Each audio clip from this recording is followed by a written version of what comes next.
আওয়ামী লীগ এখন পরিষ্কারভাবে একটা দেশবিরোধী শক্তি এবং ভারতের এজেন্ট। তারা যদি আন্দোলনে নামে সেটাকে আমরা আন্দোলন বলবো না, তারা একটা দেশকে অস্থিতিশীল করার জন্য নামবে।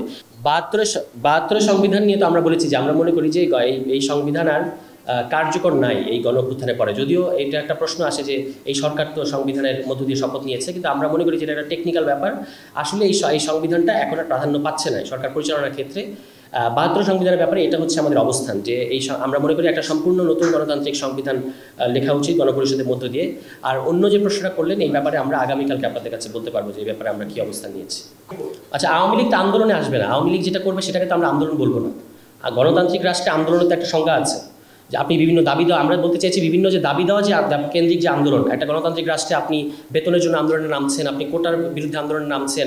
যমুনা ইলেকট্রনিক্স ঈদে ডাবল খুশি অফার সিজন 3, যে কোনো পণ্য কিনলেই পাচ্ছেন নিশ্চিত ঈদ উপহার। কিংবা অন্যান্য যে কোনো ইস্যু, একটা কোনো কালাকানুন বাতিলের আন্দোলনে নামছেন, এগুলোকে আমরা আন্দোলন মনে করি। আওয়ামী লীগ এখন পরিষ্কারভাবে একটা দেশবিরোধী শক্তি এবং ভারতের এজেন্ট। তারা যদি আন্দোলনে নামে সেটাকে আমরা আন্দোলন বলবো না, তারা একটা দেশকে অস্থিতিশীল করার জন্য নামবে। তখন সেই ক্ষেত্রে পুলিশ প্রপোর্শনের যে বল প্রয়োগের যে অধিকার পুলিশে আছে সেটা সবসময় থাকবে।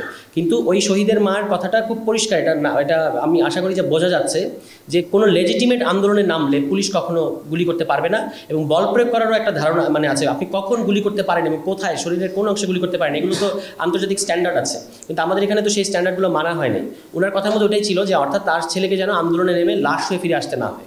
এবং সেই ক্ষেত্রে যখন আপনাদের এটা ব্যাকগ্রাউন্ড আরেকটা আছে, জুলাই মাসে যখন আন্দোলনটা শুরু হলো তখন কিন্তু কোনো একজন ব্যক্তি আদালতে রিট করেছিলেন যেন পুলিশকে গুলি বন্ধ করতে বলা হয় আদালতের কাছে। আদালত ওই রিটটা খারিজ করে দিয়েছিল।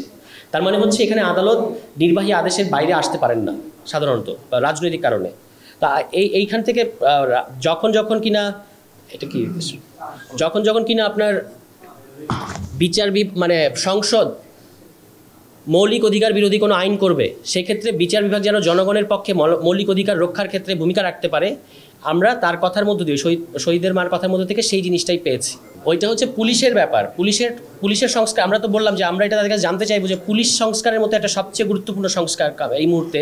এবং আমরা কিন্তু বলেছি যে এই যে যতগুলো সংস্কার হচ্ছে তার মধ্যে 1 নম্বর প্রায়োরিটি দিয়ে সরকারের উচিত ছিল পুলিশ সংস্কারটা করা। কারণ আপনারা দেখতে পাচ্ছেন পুলিশের কী অবস্থা।